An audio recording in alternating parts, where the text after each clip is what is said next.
Bonjour mes petites chouquettes au sucre, j'espère que vous allez bien. Alors c'est vrai que ça faisait quelques semaines que j'avais pas mis de vidéo en ligne. Je vous cache pas que celle que je vous ai mis juste avant, qui était donc un haul, si je me souviens bien, c'est une vidéo que j'ai faite il y a un mois à peu près. Je vous cache pas que ces derniers temps ont été plutôt durs. Je ne sais pas si j'ai attrapé le Covid ou pas, mais en tout cas j'ai été malade. De la fièvre sans discontinuer pendant 3 semaines et demie. Effectivement, altération du goût, le test qui m'a été fait dans le nez donc est revenu négatif, donc on s'est dit c'était peut-être un autre type d'infection, mais on n'a rien trouvé. Donc aujourd'hui j'ai fait le test sanguin donc pour le Covid, voir si j'ai des anticorps. Ça permettrait de savoir si je l'ai eu ou pas. En tout cas, voilà, je suis fatiguée. Je me remets doucement mais sûrement. Heureusement, là, pour l'instant, je suis encore en télétravail et c'est tant mieux parce que sincèrement, je crois pas que je pourrais me déplacer jusqu'à mon boulot tellement je suis crevée. Voilà, donc voilà, c'était un petit peu le petit update que je voulais vous faire. Bon, d'autres soucis, mais que je partagerai pas là maintenant. Voilà, donc aujourd'hui je reviens avec un haul. Je vous en avais parlé donc dans mon précédent, parce que donc j'avais commandé sur Beauty Bell à Spritz Palette, donc je l'ai reçu bien entendu. Alors je vous cache pas que ces dernières semaines il était pour moi hors de question de me maquiller, donc voilà, c'est la première fois que je me remaquille depuis ouais, plus d'un mois, donc voilà. Et pourtant j'ai plein de petites choses en cours d'acquisition. J'attends des petites bricoles. C'est vrai que j'ai pas été très sage là ces dernières semaines. Je crois que je me suis un petit peu vengée du confinement. Et puis bah écoutez, sans plus attendre, je vais vous montrer donc déjà ce que j'ai trouvé sur Beauty Bay. Donc Beauty Bay c'est un site entre autres anglais. Donc l'avantage c'est qu'il n'y a pas de frais de douane. Donc les premiers produits que je vais vous montrer c'est plus lié à du soin, puisque donc j'ai pris de la marque Olika. Olika qui est une marque coréenne que je connaissais déjà, puisque donc j'ai une de mes amies qui m'avait ramené je crois que c'était un primer de la marque Olika, et je crois que j'ai un autre produit. J'ai dû ramener des masques aussi quand j'étais partie donc à Singapour. Je sais que c'est une marque qui est plutôt clean, et j'ai pris donc un nettoyant visage au thé vert. Donc celui-ci je ne l'ai pas encore essayé, le prix était hyper intéressant parce que je crois qu'il revenait à 7,50 € je crois, donc je trouve que c'est plutôt pas mal. Donc je vous dirai ce que j'en ai pensé quand je l'aurai utilisé. Un accessoire cette fois de la même marque, alors ils appellent ça Magic Tools. Alors vous allez comprendre. À l'époque chez Body Shop, chez The Body Shop, ils faisaient une espèce de petit champignon, quelque chose qui a la même forme que ça, mais il était plus petit. Et ça vous permet donc de vous nettoyer le visage. Alors voilà le chose, c'est pas très joli à voir, mais j'espère qu'il sera tout aussi pratique que celui que j'avais chez j'en avais acheté plusieurs, et puis hélas ils l'ont arrêté chez The Body Shop.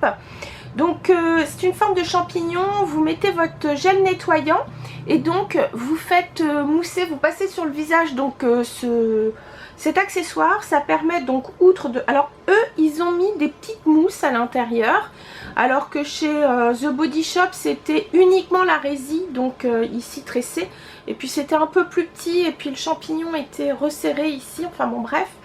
Voilà, ça vous permet de vous nettoyer le visage et d'avoir une petite action exfoliante tous les jours sans que ce soit abrasif pour la peau. Et moi j'ai vraiment besoin, enfin j'aime bien cette sensation donc d'avoir la peau plutôt clean. Et si vous voulez, comme j'ai plutôt une peau sensible, avoir des grains trop épais dans un gommage, je trouve ça désagréable.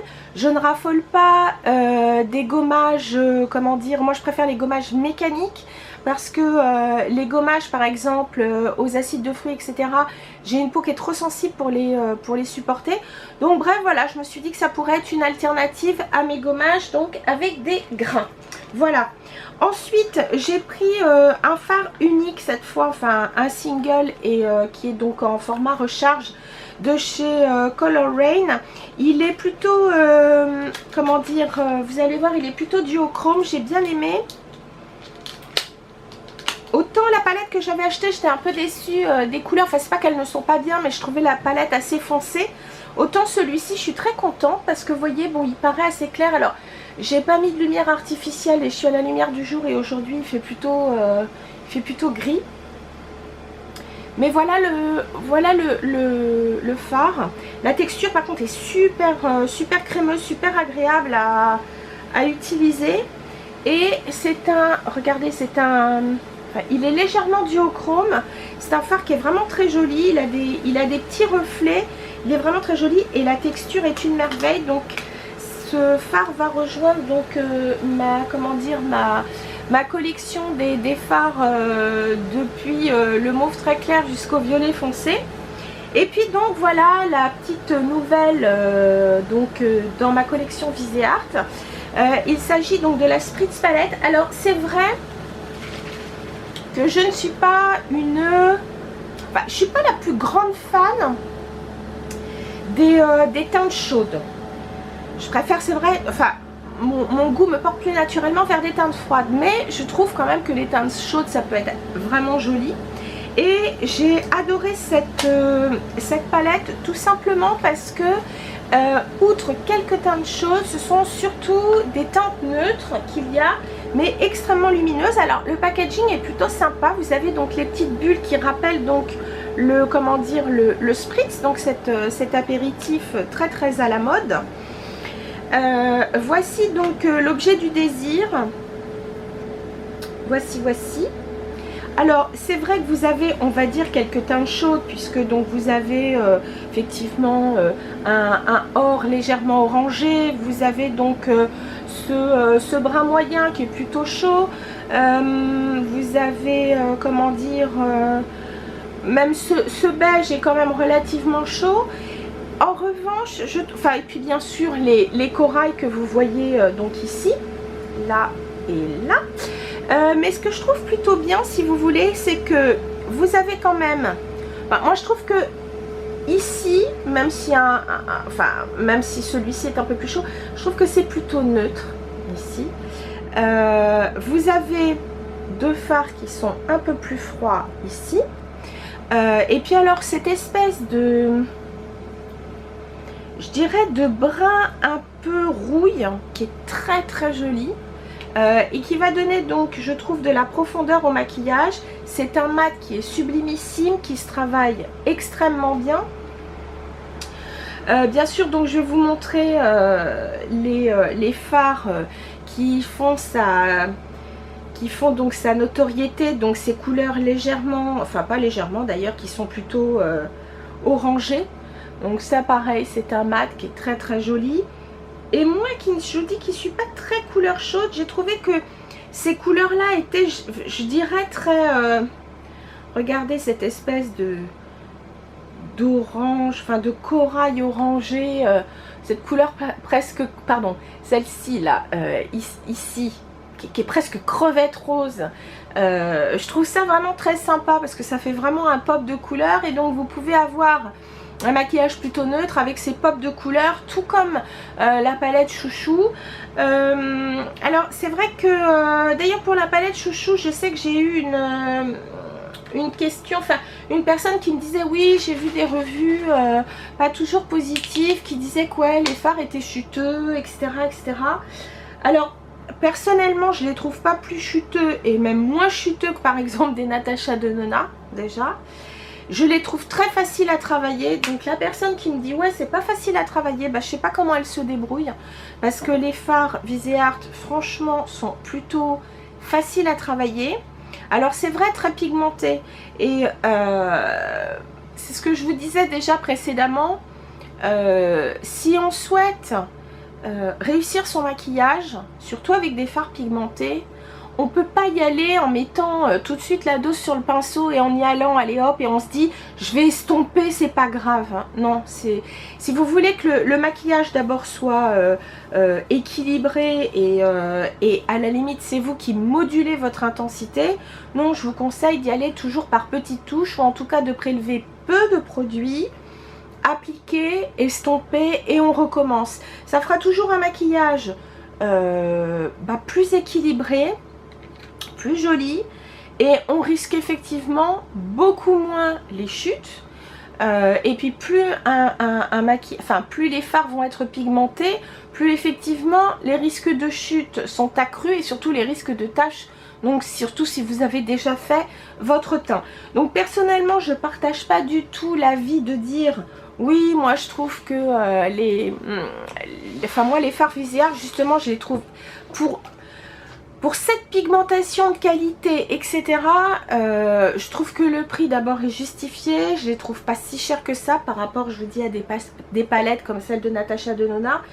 Et je trouve que les fards Viseart sont beaucoup plus, je dirais, enfin la qualité est beaucoup plus, comment dire, vous avez moins de surprises que par exemple avec Natasha Denona où des fois on peut être un peu déçu par la qualité du fard ou le rendu du fard.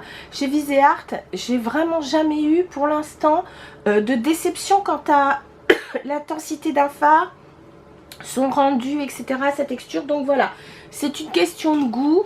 Alors c'est vrai, ce sont peut-être des produits qui ne sont pas à la portée d'un débutant, et encore je trouve ça, je pense que de toute façon plus on s'exerce et mieux c'est. Donc voilà, c'était mon petit, pour moi c'était une petite mise au point par rapport à Viseart. Et je suis pas payée par eux parce que c'est pas du tout sponsorisé et j'achète mes produits. Donc vous voyez, je vous dis la vérité. Voilà. Maintenant, on va passer donc à mes deux commandes passées sur Fil Unique, et j'ai vraiment de très... Pareil, Fil Unique donc est un site anglais. Donc pareil, on ne paye pas de frais de douane, en tout cas jusqu'à présent. Alors, la première chose que je vais vous montrer, cette palette je ne l'ai pas achetée, c'est un cadeau de mon amie Sylvie.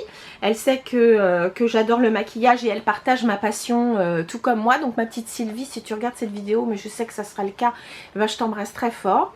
Je voulais vous montrer donc une palette qui est plutôt complète, qui s'appelle, alors c'est une Big Face palette, et elle s'appelle She Believed, She Could, So She Did.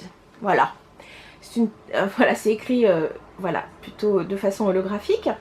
Vous avez donc à l'intérieur de cette palette, vous allez voir, alors les fards ne sont pas immenses. Alors il y a un petit insert en plastique alors vous avez un grand miroir, ça c'est sûr. Vous avez un insert en plastique qui vous dit, qui vous rappelle donc quels sont, enfin à quoi servent les produits. Voilà. Et voyez, vous avez quand même un sacré nombre de fards. Et je vais vous les expliquer tout de suite. Ici, vous avez donc plutôt... ces deux-là sont des plutôt anti-cernes. Vous avez ici en fard crème, donc des correcteurs. Ici, ce sont des fards poudre. Donc vous avez plutôt, si je ne m'abuse, mais je sais que c'est ça, vous avez donc ici du contouring, ici du bronzer, ici vous avez donc une... alors attendez, voilà. Ici, le fard plutôt jaune, c'est une banana powder, et là vous avez, pardon, ici, une setting powder. Ensuite, vous avez des blushs sur les deux premiers niveaux.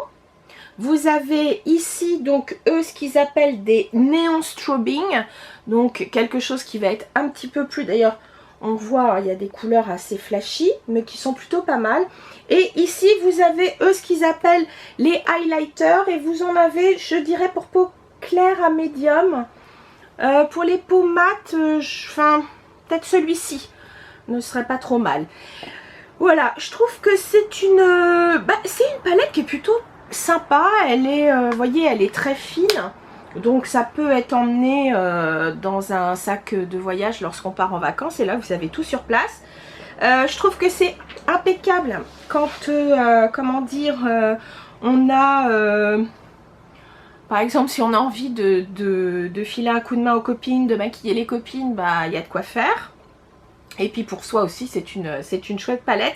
Quand on a un petit peu envie donc de jouer avec le make-up, je trouve que le prix est plutôt... alors j'ai plus le prix en tête, mais elle est vraiment pas très chère. Et quand on a envie de s'exercer un petit peu, et puis je vais vous dire, hein, quand on regarde les couleurs, hein, vos fards à joues, et puis même hein, les contouring, bronzing, etc., on peut vraiment s'en servir pour se maquiller aussi les yeux. Donc franchement, c'est une palette, je dirais, un peu tout en un. Je trouve ça super pratique. Donc merci encore Sylvie d'avoir pensé à moi.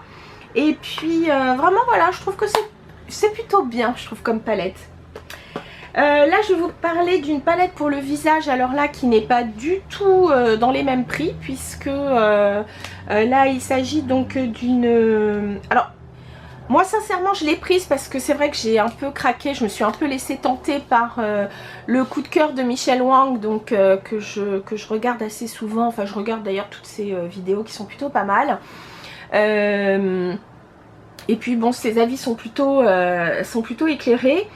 Voilà, j'ai craqué donc sur cette palette. Alors, je vais vous dire, moi, je vous l'ai déjà dit d'ailleurs, je suis une fan de tout ce qui est bronzer, contouring, même si je fais pas ça tous les jours. Alors, du bronzer, j'en mets à peu près, enfin, à chaque fois que je me maquille, j'en mets un peu parce que je trouve que ça réchauffe le teint. Mais je ne fais pas le contouring hyper ciselé comme on peut voir chez certaines youtubeuses.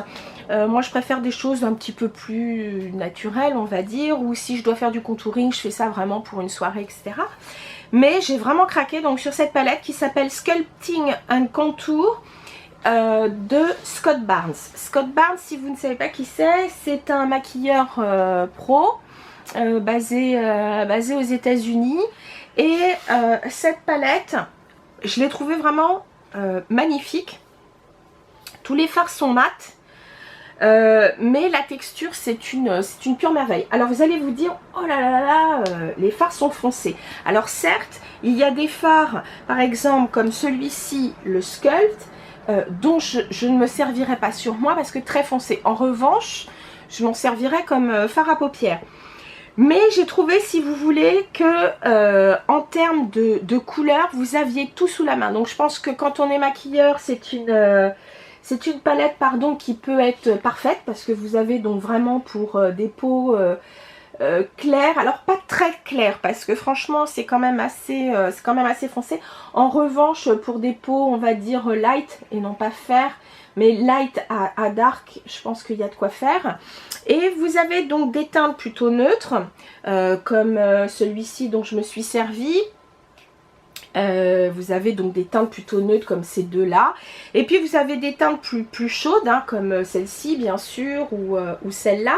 Et puis par exemple celle-ci elle est carrément, donc ça s'appelle Slash Shade. Cette teinte là par exemple pour une peau noire qui a des reflets légèrement rouges, parce que vous avez des teintes, des sous-tons, et bien vous pouvez donc mélanger la Sculpt qui est foncée avec, pardon, cette teinte là Shade. Mais moi par exemple cette teinte là Shade, je peux la mettre en blush et elle est superbe. Regardez, je vais vous la montrer. Alors comme ça paraît foncé. En revanche, dès que vous l'estompez, voilà. Alors je suis désolée parce que sincèrement là avec la lumière ça paraît très comment dire, ça paraît assez triste comme teinte, mais non, c'est une teinte donc légèrement, il y a une pointe de rose dedans, c'est très joli. Et en blush franchement je l'ai déjà mise en blush, c'est extrêmement joli. Donc voilà, j'ai craqué sur cette palette que personnellement je trouve absolument superbe. Je pense que une peau par exemple métisse en serait ravie. Mais voilà, je pense que cette palette elle s'adapte vraiment à toutes les carnations, ce qui est rare sur le marché. Voilà, donc là c'était la palette Sculpting and Contour de Scott Barnes. Ensuite, un prix déjà beaucoup plus, je dirais beaucoup plus abordable. Une palette, mais cette fois elle est pour les yeux. Voilà, ce sont les nouvelles palettes de chez Elf. Alors, ils en ont sorti plusieurs. Moi, j'ai pris la Opposites Attract. Donc, attrait des... Comment dire? Pardon, j'ai le nez qui me gratte, j'ai l'allergie, c'est affreux.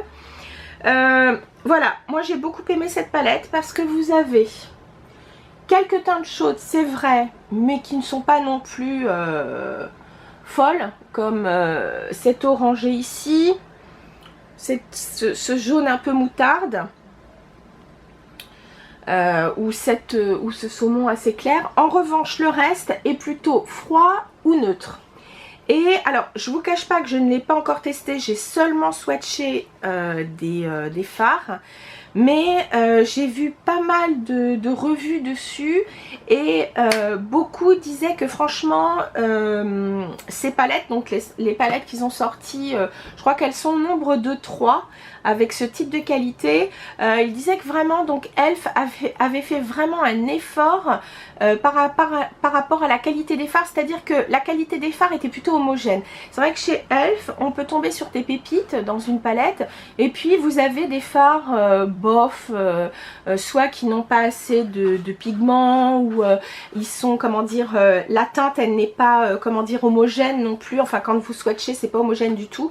Là c'est pas le cas, les mats sont hyper agréables à travailler parce qu'en les swatchant vous voyez tout de suite si les fards seront faciles à travailler, les fards un peu plus métalliques bien sûr sans aucun problème. Et puis franchement j'ai trouvé que c'était une palette. Alors c'est vrai que peut-être que certains diront ah, c'est des teintes plutôt automnales, hivernales, parce que c'est vrai que ces teintes froides comme ça, vous avez donc une espèce de gris noir qui est magnifique, vous avez ce vert sublimissime. C'est vrai que ce sont des teintes plutôt froides et qui pourraient faire penser à des teintes d'hiver, mais pour faire des smokies je trouve ça absolument superbe. Et puis vous avez à l'opposé je trouve des teintes très lumineuses, donc on peut mélanger et j'ai trouvé cette palette très intéressante et le prix je crois qu'elle était à même pas 17 €, donc j'ai trouvé que c'était un prix très intéressant pour le nombre de fards qu'il y a dedans. Vous avez, si je ne dis pas de bêtises, vous avez 18 fards et il y en a plutôt pas mal, voilà. Donc j'ai trouvé ça bien. Puisque je vous parle de Elf, j'ai repris donc un gommage pour les lèvres, le classique. Moi je prends celui qui est sucré, enfin je crois que c'est sucre brun ou quelque chose comme ça, je sais plus comment il s'appelle, faut que je mette mes lunettes. Celui-là c'est le classique, hein. Je crois qu'il existe à la menthe et à la cerise je crois. Mais moi c'est vraiment le classique, oui c'est ça, c'est cassonade, donc sucre brun, brown sugar, voilà, je vous le remontre. D'abord je trouve que c'est pratique, cette forme de tube comme ça, comme un rouge à lèvres, c'est très très pratique, on a juste qu'à passer ça comme ça. L'odeur, ça sent vraiment le sucre brun. Je trouve que c'est hyper pratique, franchement c'est mieux qu'en pot, voilà. Ensuite, j'ai fait l'acquisition donc de la poudre Play Naked The Fix, donc c'est-à-dire c'est là, alors eux ils appellent ça fond de teint poudre, tenu jusqu'à 16 h, avec éponge infusée au charbon, là, je sais pas ce que ça peut faire. Tout simplement c'est la poudre qui correspond donc au fond de teint Urban Decay dont je vous ai pas encore parlé alors que je l'ai, que je trouve très bien d'ailleurs. Donc c'est la reformulation de tous leurs produits teints et donc ils ont reformulé leur fond de teint poudre. Alors la teinte que je voulais, je ne l'avais pas chez Sephora donc je l'ai prise. Moi c'est la 30 NN, donc c'est la 30 vraiment neutre. Voilà. Alors elle paraît claire. En revanche donc vous pouvez vous en servir donc très légèrement avec un pinceau, vous vous en servez, ça vous fait c'est une poudre fixante on va dire que vous pouvez mettre après votre fond de teint. En revanche vous pouvez vraiment effectivement vous en servir comme fond de teint poudre et à ce moment là soit avec un un pinceau quand même beaucoup plus dense ou tout simplement effectivement avec une petite éponge qui vous permet donc d'avoir vraiment une couvrance plus totale. Donc pour l'instant pas encore vraiment testé puisque donc j'ai plutôt mis ces derniers temps celle de Too Faced qui est plutôt bien, qui est plutôt une bonne tenue. Bon moi je n'hésite pas quand même à mettre un petit peu de Fix Plus après en avoir mis parce que j'aime bien avoir une sensation de légèreté, mais celle-ci j'ai hâte de l'essayer avec pourquoi pas en complément son fond de teint. Voilà, puisque je vous parle de poudre, pareil auprès de certaines youtubeuses américaines, j'ai vu que certaines parlaient en bien de cette poudre libre qui n'est pas en vente en France et c'est dommage. Moi j'aime beaucoup le fond de teint, j'aime beaucoup l'anti-cerne de chez Revlon dans leur gamme, donc Photo Ready Candide. Donc moi j'ai pris la 001 qui est la translucide parce que je crois qu'il y en a une qui est un peu plus foncée, qui est plus teintée. Donc celle-ci, donc c'est l'anti-pollution setting powder ou poudre fixante anti-pollution, et donc je dis j'ai pris la 001, donc c'est la translucide. Et j'ai vu beaucoup donc de critiques très très positives sur cette poudre. Ce que j'ai aimé, c'est que voilà, vous avez, je vais ouvrir en faisant attention de ne pas en foutre partout, mais vous avez un capuchon qui ferme la poudre, qui est d'ailleurs attaché au pot, et ça je trouve ça hyper pratique quand on doit voyager avec une poudre libre. Voilà, donc celle-ci c'est une commande que j'ai reçue il n'y a pas très longtemps, donc du coup pas encore essayé, mais j'ai hâte et je vous en parlerai si vous en avez envie. N'hésitez pas dans les commentaires à me dire ce que vous voulez voir en revue par exemple. Je peux faire des petites revues de 5 minutes, ça ne me dérange pas. Pareil, une poudre bronzante, vous allez dire elle est complètement folle des bronzers, c'est vrai, je vous l'avais dit, c'est mon dada. J'ai pris donc les nouvelles poudres bronzer de chez Revlon, donc celles-ci pareil on les a pas en France. Il s'agit de la Revlon, donc la Skin Lights. J'ai pris la plus claire, c'est la 110 éclat ensoleillé ou Sunlit Glow. Vous avez 3 teintes. Et je l'ai trouvée super jolie. Alors ça, je pense que ce sera une teinte que je mettrai effectivement plus facilement en hiver. Elle m'a fait penser dans ses reflets à la Givenchy croisière. Alors elle s'appelle plus comme ça, mais les Givenchy ont refait pareil des poudres avec une espèce de, je dirais comme une espèce de petit reflet. En anglais on dit sheen, donc une espèce de reflet légèrement donc lumineux. Vous voyez, il n'y a pas de paillettes, mais vous avez un reflet lumineux. Alors très sincèrement, là comme ça sur ma main, et je trouve que la lumière lui rend pas justice, elle fait légèrement orangé, mais c'est pas du tout le cas. J'ai trouvé ça plutôt joli. La texture elle est plutôt sèche, donc je pense pas que je m'en servirai avec un pinceau duophile, mais plutôt un pinceau, pourquoi pas fluffy pour commencer, on verra. Et puis donc pour terminer, j'avais tellement entendu parler en bien de ce mascara. Alors je sais qu'il existe aussi, il y a le violet, je ne me souviens plus ce qu'il fait, mais en tout cas celui-là je l'ai déjà essayé une fois, je l'ai trouvé fantastique. C'est le Lash Princess, donc mascara, et celui-là vous assure un effet fossile. Alors après ça je ne sais pas si j'irai jusque là. En revanche, ce que j'ai beaucoup aimé, alors je vais vous montrer la brosse, c'est qu'au niveau de la brosse elle n'est pas trop grosse, donc pour mes petits yeux c'est parfait. Voilà, il s'agit d'une brosse classique, hein, c'est pas une brosse en silicone. Et ce que j'ai trouvé franchement formidable, c'est que la fois où je l'ai mis, il ne coule pas, il ne fait pas de petits, morceaux, il a très bien tenu. Donc je vais continuer à le mettre pour voir s'il tient ses promesses. Et s'il tient ses promesses, c'est vraiment génial parce qu'il est vraiment pas cher. Voilà les filles, ainsi s'achève donc ce haul, on va dire spécial site anglais, donc Beauty Bay et Fil Unique. J'espère que ce numéro vous a plu. Comme d'habitude, je vous mettrai donc toutes les références sur le blog. Ça vous permet donc de trouver plus facilement ça sur internet. Et puis donc n'hésitez pas à me dire en commentaire ce que vous souhaitez voir pour les prochaines fois. J'ai quelques idées encore de vidéos outre des hauls. Très bientôt donc il y aura un numéro de MT Products puisque j'ai encore des produits terminés et puis d'autres idées en tête. Donc voilà, surtout les filles, n'hésitez pas à me dire ce que vous souhaitez voir. Et puis en attendant, portez-vous bien. Et sur ce, je vous embrasse fort. Bye mes chéris.